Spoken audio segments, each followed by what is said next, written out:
Me jubilé y compré una cabaña en medio del bosque para por fin estar en paz con la naturaleza. Sin ruidos, sin gente, solo el viento y las copas de los árboles. Entonces mi yerno me llamó y me dijo, mis padres se van a vivir contigo, si no te gusta, vuelve a la ciudad. No respondí nada, pero dejé preparada una sorpresa que les daría la vuelta a sus vidas. Antes de seguir, suscríbete al canal y cuéntame en los comentarios qué hora es en el lugar donde estás ahora. Las llaves pesaban más de lo que deberían. Yo estaba en la oficina de bienes raíces de Rebecca Mars, en Cody, sosteniéndolas mientras ella engrampaba papeles que ya ni recordaba. Afuera, el viento de marzo arrastraba bolas de pasto seco por el estacionamiento. Felicidades, señor Nelson, me dijo Rebecca con una sonrisa como si me hubiera entregado el mundo. Tal vez sí. Ya es oficialmente dueño de una propiedad en el condado de Park. Esa misma mañana había salido de mi cuenta el cheque de caja por $185,000. 40 años de turnos extras, vacaciones sacrificadas, almuerzos llevados en lonchera. 4 décadas comprimidas en 6 cifras, convertidas ahora en 800 pies cuadrados de madera y soledad, a 12 millas de la civilización. Gracias. Guardé las llaves y le estreché la mano. Mis dedos estaban más firmes de lo que pensé. Desde su oficina conduje hacia el oeste por la carretera 14 y luego al norte, por caminos que se volvían cada vez más angostos. El pavimento se convirtió en grava, la grava en tierra. La señal del celular bajó de 4 barras a 2, luego a 1. Me detuve en una tiendita y compré café, pan, huevos y mantequilla. El dependiente me preguntó si estaba de paso. Viviendo, respondí. Ella sintió como si hubiera dicho algo profundo.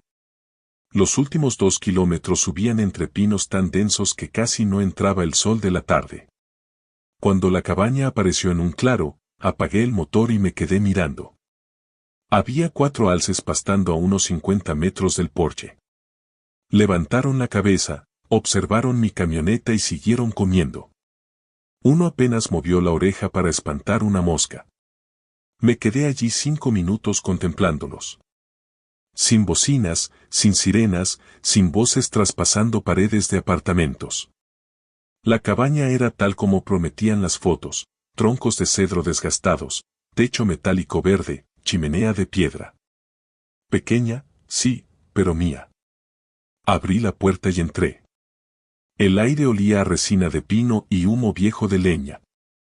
Una sola sala con cocinita, un cuarto apenas suficiente para una cama matrimonial y un baño con regadera tan angosta que tendría que entrar de lado. Perfecto. Descargué la camioneta con calma, organizando todo con método. Herramientas en el tablero sobre el banco de trabajo, martillo, llaves, serrucho, cada una en su lugar. Libros acomodados por tema en el estante. Historia. Manuales de ingeniería, 3 novelas que llevaba más de 10 años queriendo leer y una cafetera colocada justo en el rincón donde la luz de la mañana la alcanzaba primero. Cada objeto fue puesto con cuidado, tratando de dar orden al desorden de las cajas de la mudanza. Para cuando terminé, el sol ya empezaba a caer. Preparé café, demasiado tarde para la hora, pero no me importó y lo llevé al porche. La mecedora que había comprado para ese momento crujió con mi peso. Los alces se habían internado más en el claro y un halcón giraba en el aire, aprovechando las corrientes. Llamé a Beulah. Papá. Su voz sonó clara y cercana. ¿Estás ahí? ¿Lo lograste? Firmé los papeles esta mañana, respondí. Estoy sentado ahora mismo en el porche mirando a los alces. Estoy tan orgullosa de ti. El calor de sus palabras me apretó el pecho. Te lo ganaste. 40 años. Bebí un sorbo de café. 40 años soñé con mañanas donde tomaría café viendo la naturaleza en lugar del tráfico de la autopista. Te mereces cada segundo de paz. Hizo una pausa. Cornelius anda tan estresado con el trabajo últimamente que a veces se me olvida cómo se ve la tranquilidad. Algo en su tono me hizo detenerme. ¿Todo bien? Sí, claro. Ya sabes cómo es. Presiones de la gerencia media.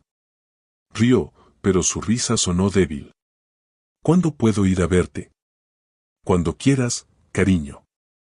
Ya lo sabes. Charlamos unos 10 minutos más. Me contó de sus alumnos, de sus planes para el jardín. Cosas seguras.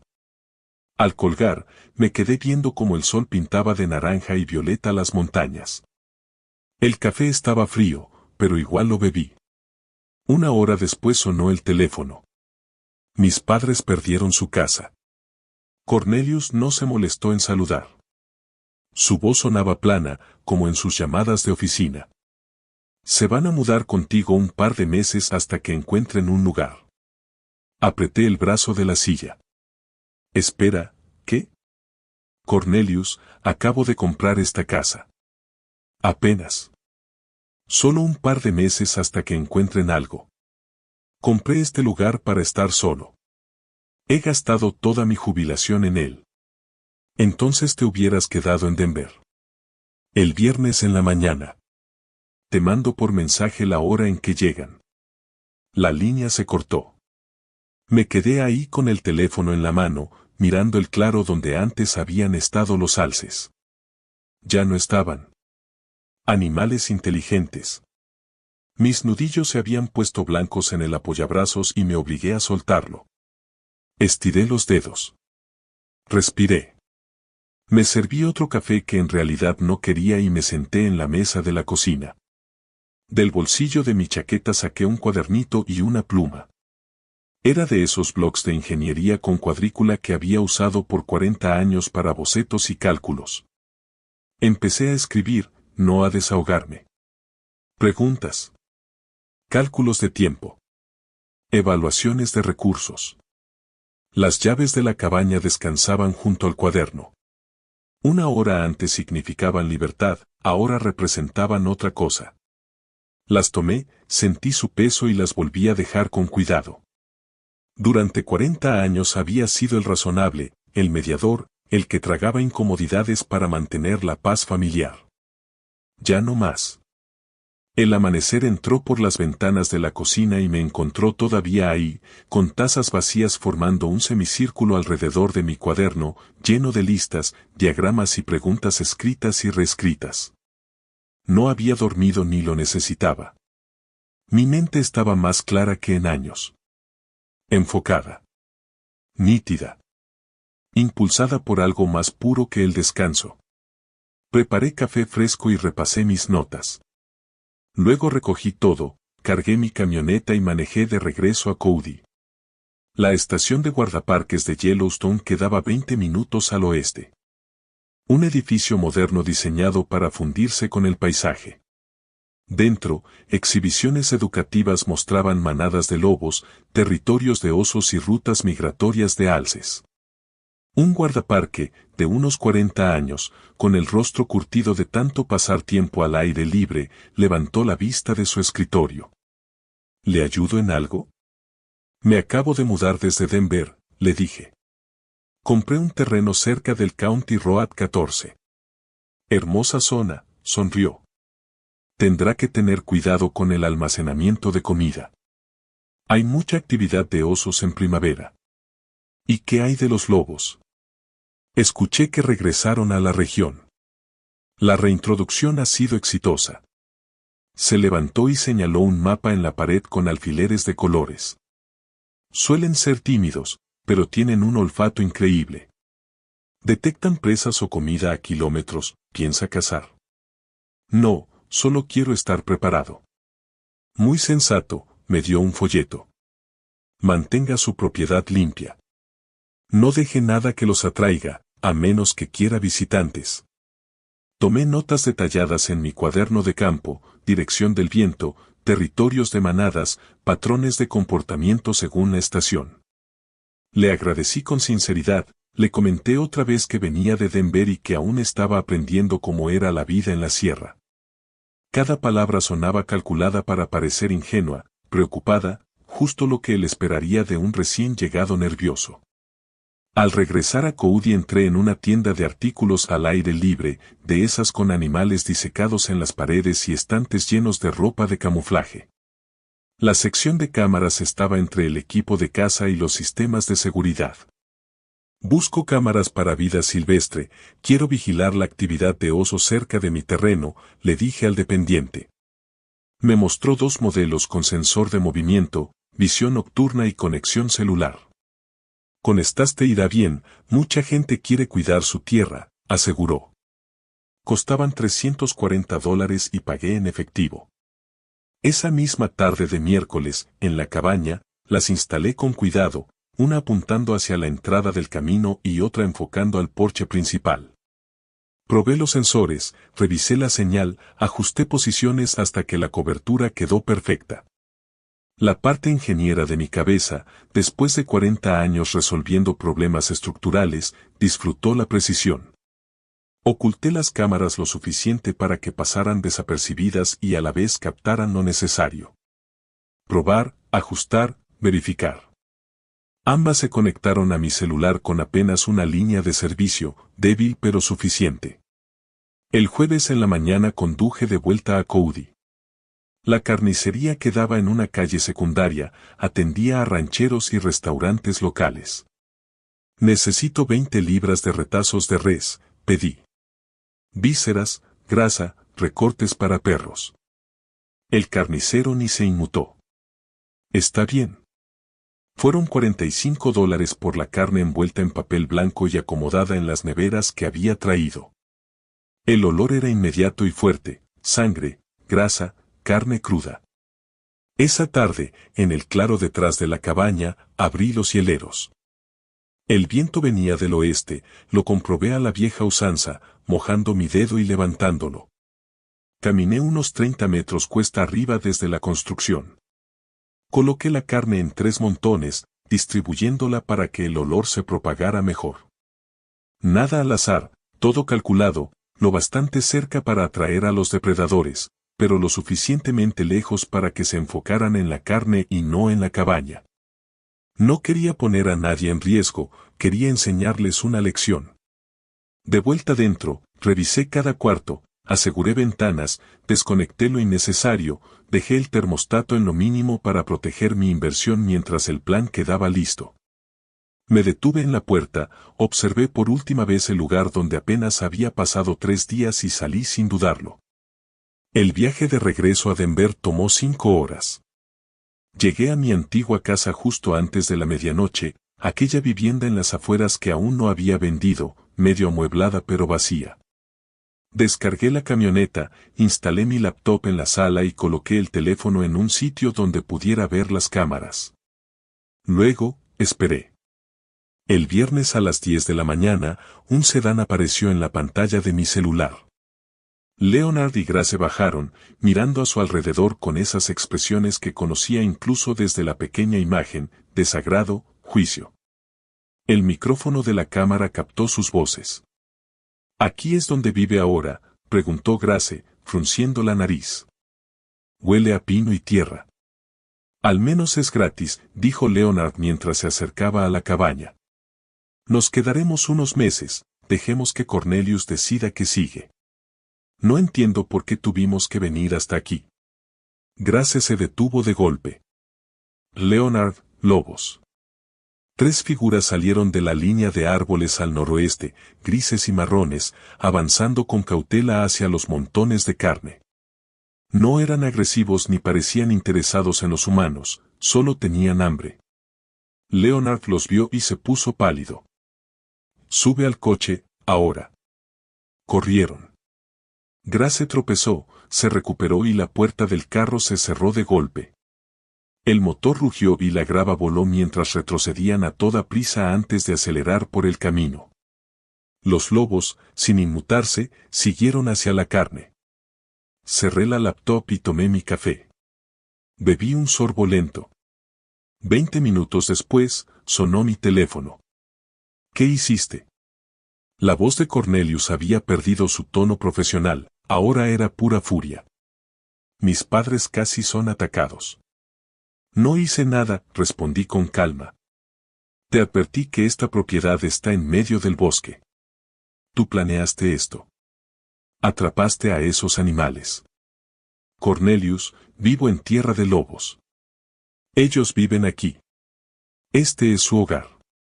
Tal vez debiste preguntar antes de asumir que podías usar el mío. ¿Estás loco? ¿Vas a qué, demandarme porque hay vida salvaje en mi propiedad? Buena suerte con eso. Esto no ha terminado. No, dije. Apenas comienza.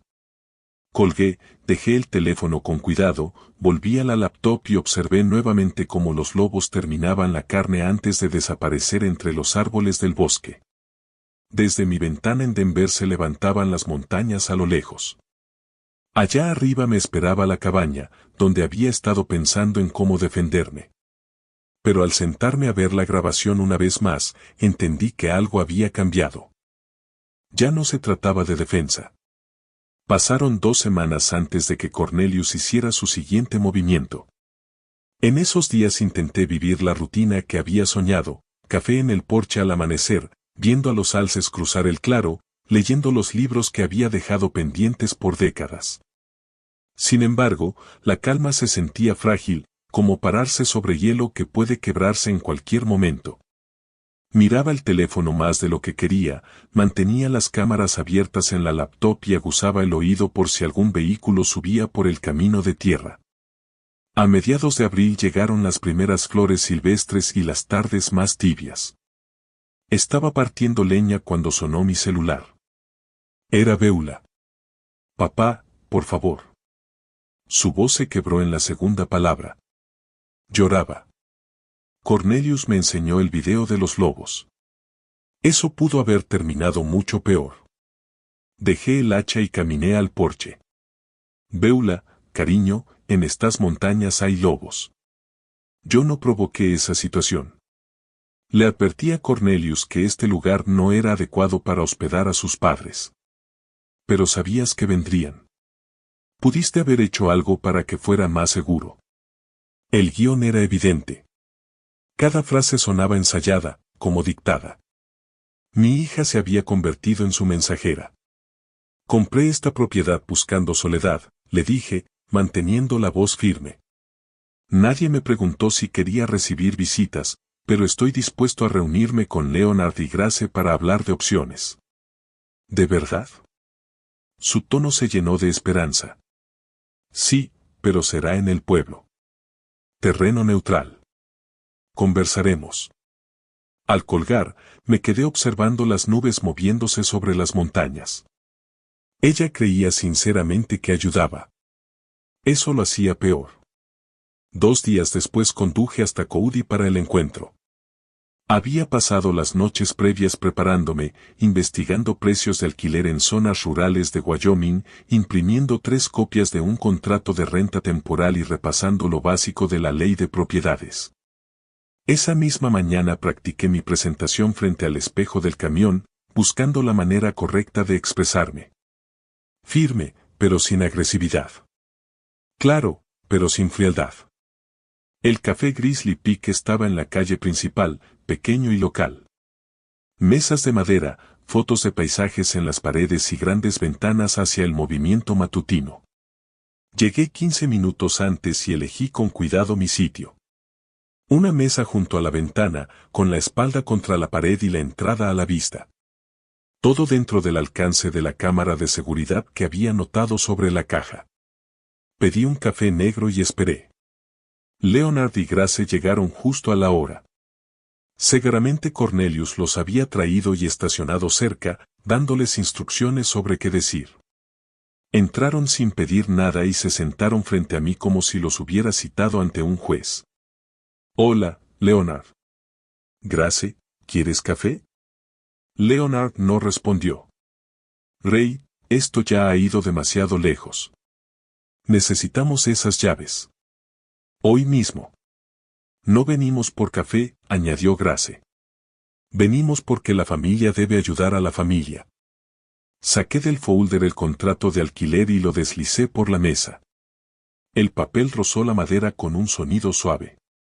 Lo alineé con el borde y lo toqué una vez con el dedo índice.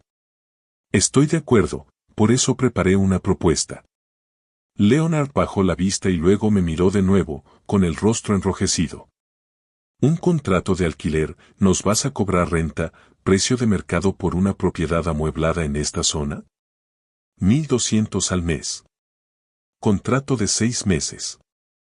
Condiciones estándar. ¿Quieres dinero de tu propia familia? Su voz subió de tono. Algunos clientes se giraron. De personas que no tienen a dónde ir. Grace se inclinó hacia adelante, fingiendo estar herida. Nunca pensé que fueras ese tipo de persona, Ray. Avaricioso. Simplemente avaricioso. Me levanté, recogí el folder y tomé mi taza de café para llevarla al mostrador. Costumbre. Educación. Ese tipo de gesto que me diferenciaba de quienes esperaban que los atendieran. Entonces supongo que no hay acuerdo. Tendrán que buscar otro lugar donde vivir. No puede simplemente, a donde se supone que. Leonard se levantó a medias de la silla. Ese no es mi problema. Buenas tardes. Saludé al barista mientras salía. Ya en la camioneta, me quedé un momento con las manos sobre el volante, respirando con calma, dejando que la adrenalina bajara. Luego encendí el motor y conduje de regreso a casa. Esa noche, mi teléfono se convirtió en un arma apuntándome desde varios frentes. La primera llamada llegó alrededor de las 6. Era mi prima Linda. No hablábamos desde hacía 3 años. Ray. Soy Linda. Escuché que has estado teniendo algunos problemas. ¿Problemas? ¿De quién lo oíste? Cornelius me llamó. Está preocupado por ti. Dice que estás aislado en las montañas y que te comportas de manera extraña. La estrategia se reveló por completo. Estaba construyendo una historia, sembrando dudas entre todos los miembros de la familia que podía contactar. Linda, estoy bien. Me jubilé en Wyoming. Eso no tiene nada de raro. Ese era un plan que había tenido durante años. Dijo que hubo un incidente con animales salvajes y que me negué a ayudar a sus padres. Una versión interesante de los hechos. Gracias por preocuparte por mí, Linda. Estoy bien. Terminé la llamada y me quedé mirando el teléfono. 20 minutos después, me llamó un antiguo colega de Denver. El mismo guión, otra voz. Cornelius se había puesto en contacto con él, mostrando preocupación por el estado mental de Ray. La tercera llamada llegó a las 8:30. Era Beulah otra vez. Los has avergonzado. Ya no lloraba. Estaba furiosa. En público. ¿En qué estabas pensando? Les ofrecí una solución justa. La rechazaron. Un contrato de alquiler. Papá. Su familia. Los padres de Cornelius. Y esta es mi casa. Mi retiro. Mi único lugar de tranquilidad. La compré con el dinero que ahorré durante 40 años. Cornelius tenía razón. Has cambiado. Te has convertido en alguien que no reconozco. Sus palabras cayeron con el peso que ella quería. Mantuve la voz baja. Controlada. Aunque algo se quebró dentro de mi pecho. Tal vez sí. O tal vez todos los demás cambiaron y yo recién empiezo a notarlo. La línea se cortó. Ella había colgado. Me quedé sentado en la mesa de la cocina con el teléfono en la mano, mirando cómo la oscuridad cubría las montañas. 3 llamadas en una sola tarde, todas diciendo lo mismo. Ray Nelson está inestable. Peligroso. Irracional. El aislamiento que había buscado ahora se usaba en mi contra, convertido en prueba de un supuesto deterioro mental. Cornelius ya no intentaba quedarse con la cabaña, ahora buscaba destruir mi credibilidad primero. Hacerme parecer incapaz. Volver a la familia contra mí para que nadie creyera mi versión de lo ocurrido. Una estrategia clásica. Aislar al objetivo. Controlar la narrativa. Atacar cuando está indefenso. Abrí mi computadora portátil y comencé a escribir, señor David Thornton, abogado. Envié el correo a las 9:47 de esa noche. Palabras cuidadosas. Lenguaje factual. Sin emociones filtradas. Necesitaba asesoría legal sobre la presión familiar relacionada con la propiedad. Posibles reclamos. Protección de bienes. Incluí lo esencial, mi edad, el valor de la propiedad. La situación familiar me tenía dando vueltas en la cabeza, junto con 3 preguntas muy concretas sobre leyes de herencia y planificación patrimonial. Después me serví un bourbon. Solo un vaso, 2 dedos, sin hielo. No era de beber mucho, pero aquella noche lo ameritaba. El porche estaba frío para ser abril, pero aún así me senté allí, mirando cómo las estrellas iban apareciendo sobre las montañas. En algún lugar allá abajo, Cornelius ya estaría planeando su siguiente movimiento. Yo pensaba estar varios pasos adelante. Al amanecer, un correo me esperaba. David Thornton había respondido a las 7:15. Podía reunirse el jueves por la tarde en su despacho en Cody. Honorarios, 300 la hora. Confirmé la cita en el acto. Pasé los 3 días siguientes ordenando documentos. Mi formación en ingeniería me sirvió de mucho. Todo marcado, fechado, referenciado. La escritura de la propiedad en una carpeta. Los papeles de compra en otra. Un árbol genealógico mostrando las relaciones. Una cronología escrita de los hechos desde la primera llamada de Cornelius. Transcripciones de conversaciones clave a partir de mis notas. Impresiones del contrato de renta que Leonard había rechazado. Para el jueves por la mañana, tenía listo un portafolio de cuero con pruebas tan sólidas como cualquier estructura que hubiera diseñado en mi vida. El miércoles en la tarde sonó mi teléfono. Era Beulah. Papá, su voz sonaba débil, agotada. Perdón por gritarte después de lo del café. Es que, estoy rendida. Lo entiendo, hija. Esto ha sido difícil para todos. Cornelius está muy estresado. Ha estado tratando de ayudar a sus papás desde que Leonard perdió todo ese dinero. Me quedé helado. ¿Perdió dinero? ¿Qué pasó? Oh, ¿no sabías? Leonard estaba jugando póker en línea. Perdió $47,000 en 6 meses. Por eso se quedaron sin casa. La hipotecaron para pagar las deudas del juego. $47,000. Esa cifra quedó suspendida en el aire como humo. Eso es bastante dinero. Con razón Cornelius anda tan presionado. Sí, y no deja de hablar de soluciones.